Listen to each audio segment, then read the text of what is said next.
Moji drazí, jménem realizačního týmu, jménem dechové hudby Andělky z Třebětic bych vás rád přivítal v čase vánočním, abychom v uspěchané moderní době 21. století zpomalili a připomněli si, proč se setkáváme a co vlastně oslavujeme.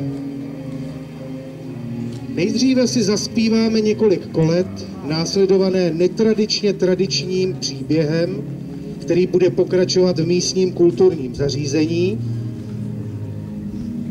A věřím, že toto milé připomenutí, jak zde před kapličkou, tak i v místní hasičárně, bude pro vás přínosem a inspirací a hlavně krásným společným setkáním v tom nejkrásnějším čase vánočním.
ksicht na něj.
V jedné krásné malebné vesničce na rozhraní Moravy a Čech, v Ostojkovicích, se zjevil zlý kapitalista. Omlouvám se, spletl jsem si dobu. Objevil se zde americký občan bílé pleti a příjemného vzezření.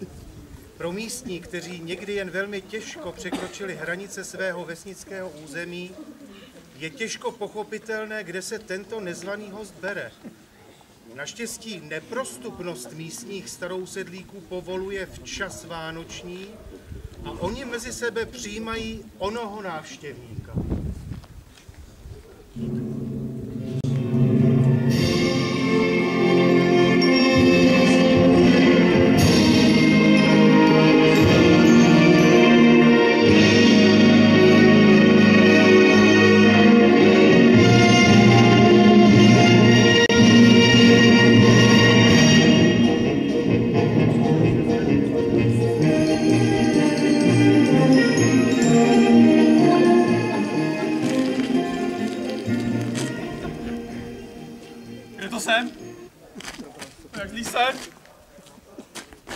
Santa. Jsou obchody. Přeci Vánoce, ne? Protože mám tu kolu u sebe. Tady nebudu ani minutu. Zavolám si taxi. No. Mladej, tady signál není. No musíš na Blažinku, na tu vysokou borovicu, no a možná tě to chytí. A vy jste kdo? Já jsem babi Jána. A kde to jsem? No, ty jsi v Ostojkovicích, vesnice se 170 obyvateli, již na Moravě, teda ještě na Moravě. A ve státě jménem Česká republika. Česká republika. The Czech Republic? Morava? No. A vůbec, já znám hodně lidí, ale tebe teda ne. Kdo seš vůbec? Já jsem Andrew. Jsem z Ameriky. Z New Yorku. Bydlím v centru. Ale jak vidím, vy také bydlíte v centru. To jo, a taky všechno vím. Ale když slyším ten New York, to máš chlapče dlouhou cestu domů. A na Vánoce letenky drahý, cesta dlouhá. Víš co, ty zůstaneš dost u nás na Vánoce. My tu máme takové hraní kolet, bude i malý živý betlém, no a pak tě vezmu k nám. Ukážu ti rodinku, no bude veselo, to se neboj. Pojď.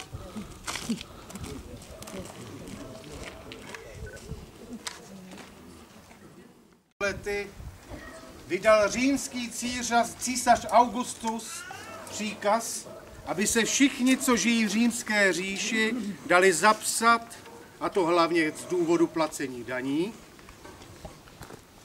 A jelikož Josef pocházel z rodu Davidova, musel se jít spolu s Marií, která byla v požehnaném stavu, zapsat do města Betléma, kde se král David narodil. Dlouhá 130-kilometrová cesta z Egypta byla únavná. Když Josef s Marií dorazili do Betléma, nebylo už kde hlavu složit a hostinský jim tedy nabídnul alespoň místo ve chlévě, kde Marie v noci porodila svého syna. Na kopcích kolem města hlídali pastýři svá stáda a do tiché noci se Jsem to nějak rozstřelil, vůbec to nešlo.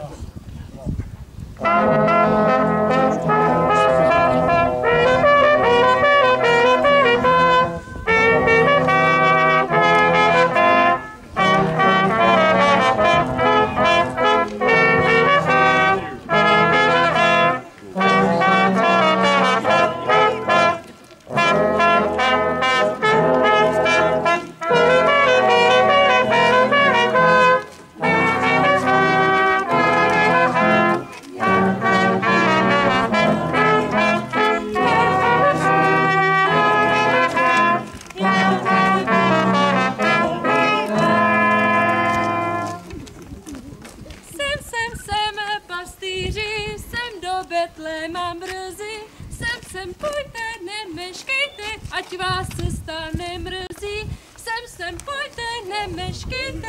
vás cesta nemrzí.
sem do světničky babičky, která chce představit Andrewa své rodině. Jsme rádi, že budete přitom.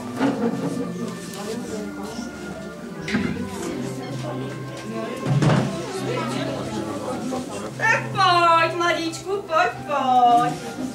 Vítej u nás. Azut, u nás boták nechodíme.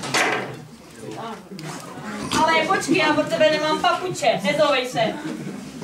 Já se lezu, nějak to vyhyc.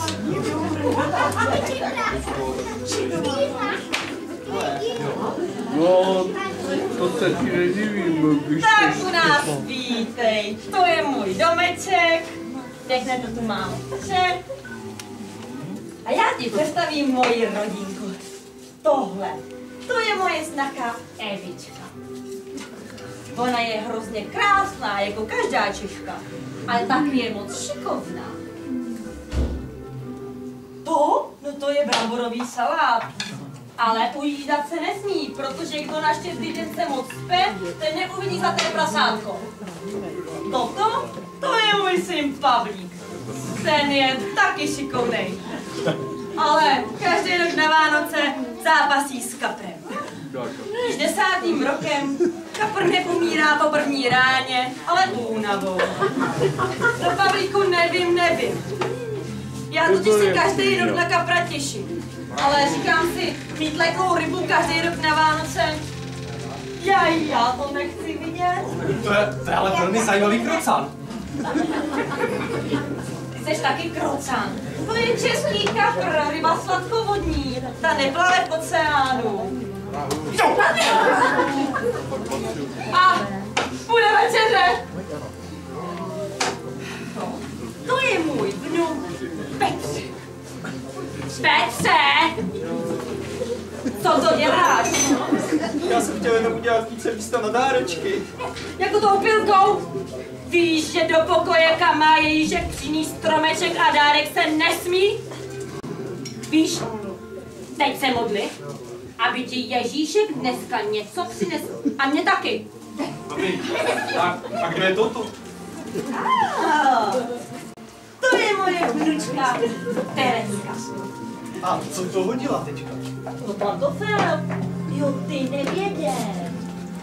Pantofel, to je taky jeden takový vánoční zvyk. Mladá, svobodná žena hází pantoflem za hlavu, musí stát teda zády ke dveřím. A když se špička otočí směrem ke dveřím, tak se dívka do roka vdá. Ha? Ejhle! Po 8 letech se snad konečně dočkám. Babi, to by mě ale zajímalo, koho si vemu, když v téhle vesnici žádný mý věkový kategorii není. Neboj se, o to já se postarám. Kam? Ale babičko, jdu na ten trh, přidáte se? Mě strašně asi bolí noha. Ale já bych šel na ten trh, já bych chtěl vidět. No, ty tradice naše? No tak pojďte. Ráda vám je ukážu.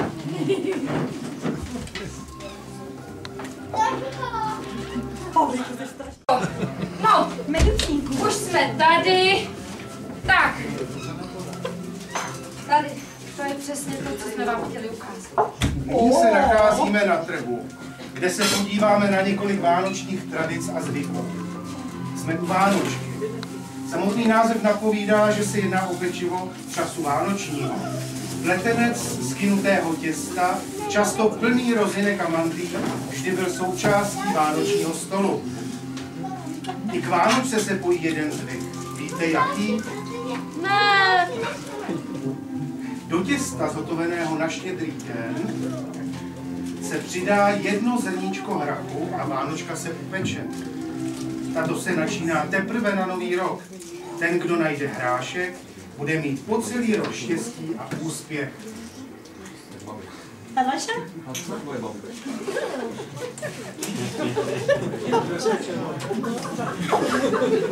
Aj, toto píše. Ořechy. Teď jsme u ořechů, které jsou rovněž symbolem Vánoc. Odhadovala se z nich budoucnost. Po štědrovečerní večeři si každý vylouskl 4 vlašské podotýkám vlašské ořechy. Pěkná a zdravá jádra věštila zdraví pro všechna následující 4 období. A co ta načernalá jádra? Ta signalizovala nemoc. Čím více jader bylo stejných, tím větší byla pravděpodobnost, že věštba vyjde. A co s tou skořápkou? Do vyloupnuté skořápky se potom vložila malá svíčka a ta se pustila po vodě v misce. Když se lodičky udrží na hladině pohromadě, bude i rodina pospolu.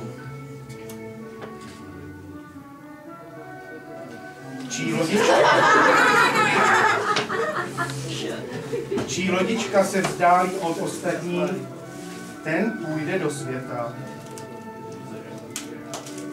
No hlavně, aby nešla Evi.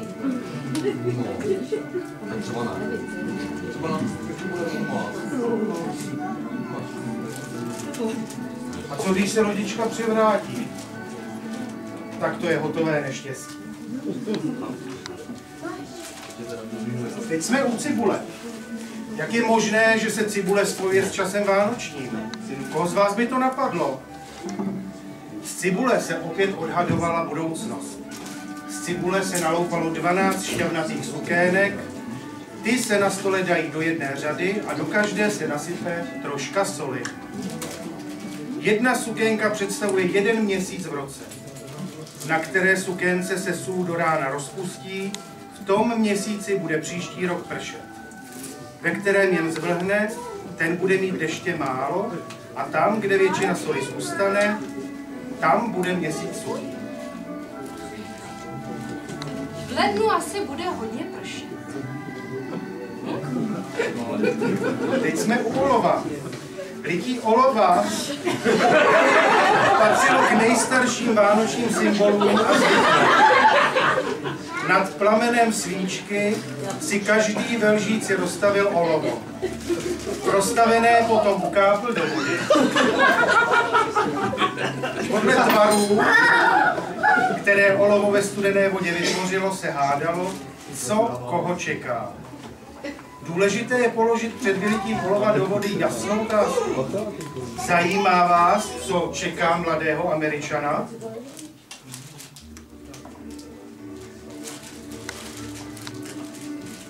Pokud má kruh uzavřený, má finanční zisk a dědictví.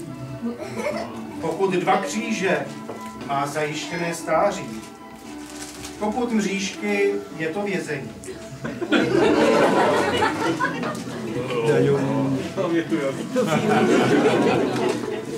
Já myslím, Andrew, co tam vidíte?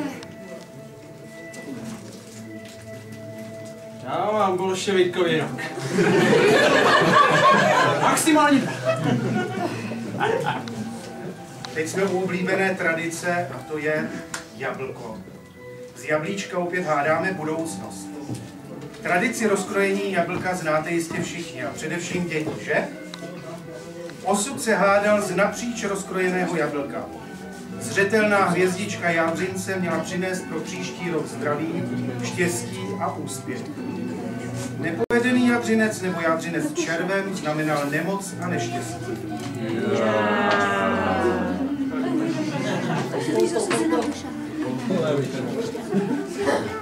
Jaderka z jablíčka rovněž nepřišla na zmar. Do misky s vodou se vložilo 12 jadérek. Kolik jich vyplavalo na hladinu, tolik bylo suchých měsíců. Co vám to připomíná? No zvyk z cibulí samozřejmě. Jo, Maria. To bude celý rok. Sucho! No, Ty jsi ale Kuba. To neznamená, že jsi pokrm typický pro Vánoce, ale že jsi nešiká. Protože Kuba je tradiční české jídlo podávané především ve vánočním čase. Základem onoho Kuby jsou kroupy a houby. Především stroček trubkovitý. Foto sebou nemám.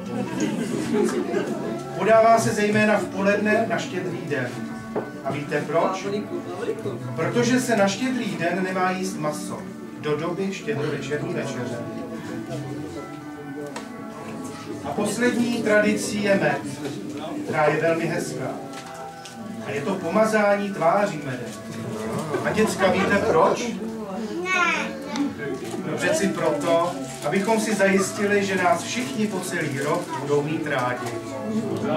To tu taky. Tak Andrew, ať vás všichni mají po celý rok rádi. Budu to potřebovat. To jsem měla vzít větší vrstvu.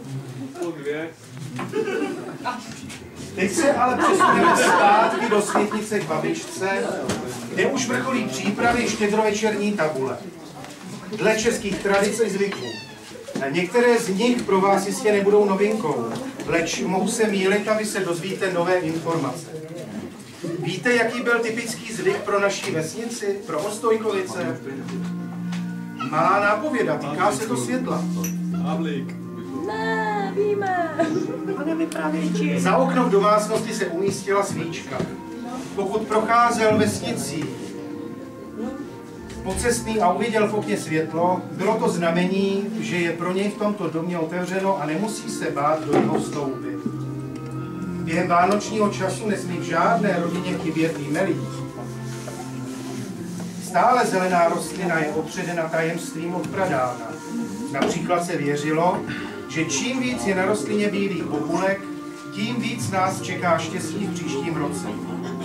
Dále se věřilo, že díky svým lepivým semenům má moc vyvolat svazek mezi dvěma osobami.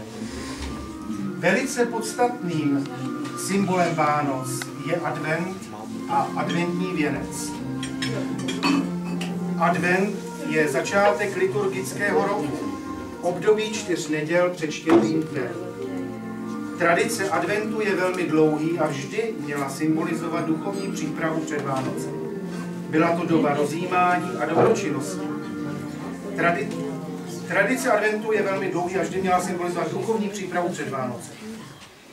Co znamenají 4 svíce na adventním věnci? Na první adventní neděli zapalujeme první fialovou svíčku, takzvanou svíci proroků. Tato svíčka je památkou na proroky, kteří předpověděli narození Ježíše Krista.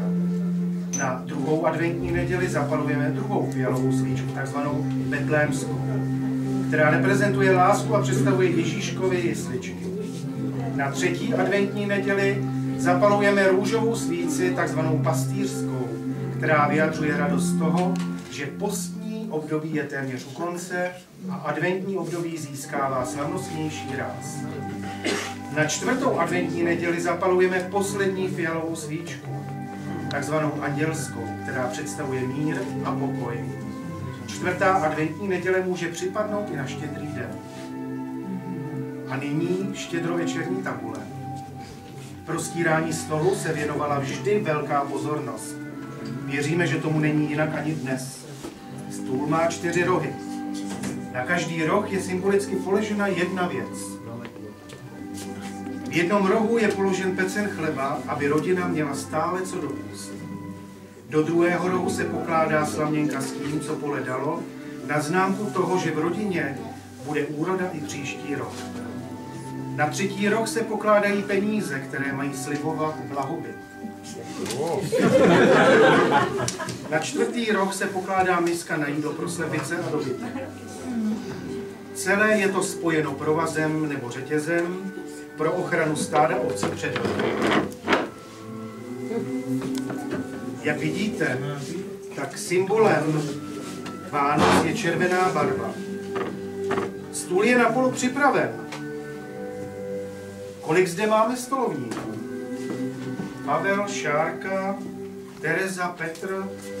Babička se přidá později. Máme tedy prostřeno pro 5 lidí. Smrtelníci! Co pak vy nevíte, že u štědrovečerního stolu má být sudý počet lidí? Vy chcete, abych si pro vás jednoho napřes rok přišla? Hore za mnou ten sudej počet a vížu? Nebo uvidíš? Snad si teď spokojená, když k nám nepřijdeš. Už. Jestli se ptáte, proč je na zemi sekera? Osou nohou si musí každý člen u stolu stoupnout na sekeru, aby ho v následujícím roce nebolely nohy. Nohy? Gregor říkal nohdy. Já musím zkusit. Ježišmarja.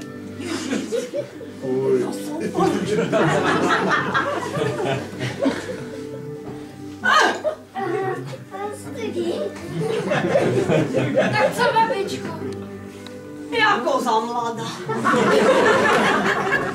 Dneska už nemůžu skákat. Před večeří se všichni pomodlili a zavzpomínali na vše dobré i zlé, i na ty, kteří již nejsou mezi námi. Jídelní menu bylo v každém kraji jiné, nicméně v zásadě se podával na talíř nejprve hrách, který spojoval stolovníky v dobrém i zlém.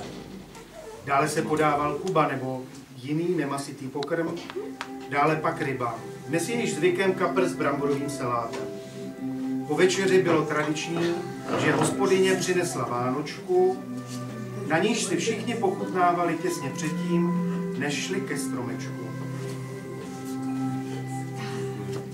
Ano, Andrew, pokud se hlásíš proto, že aby se zeptal, proč je pod talířem šupina, tak ti rád odpovím.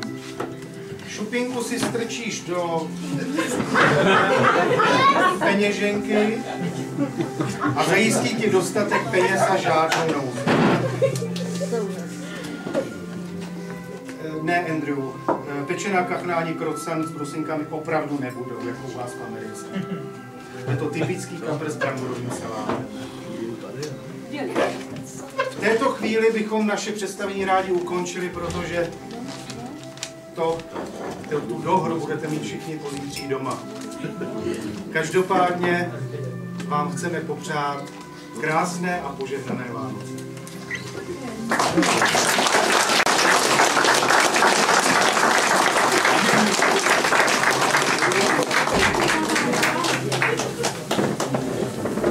Já se bojím.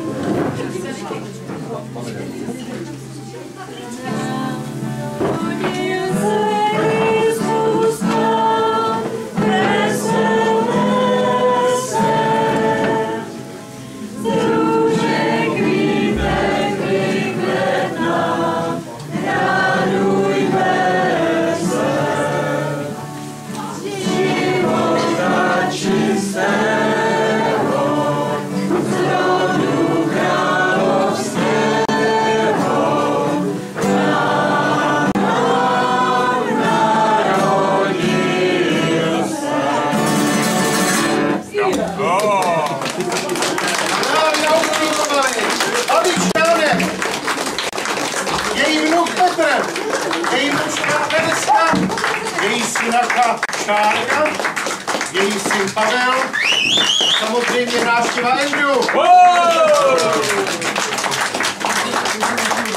A nesmíme zapomenout ani na pastušky a samozřejmě Marii a Josefa, který nám krásně zahráli v domu. A ty králové, ano. Přejeme vám krásné Vánoce a to, že my jsme teďka skončili, neznamená, že se všichni roztočíme domů. Tak si pojďme ten dnešní den večer ještě trochu užít, pobavit se. Jsme tady tak nějak všichni pláčeme. Takže krásné Vánoce. Ještě mám poznámku, chcete se dozvědět, jak to dopadlo s vnučkou Tereskou? Ano. To se dozvíte už příští rok.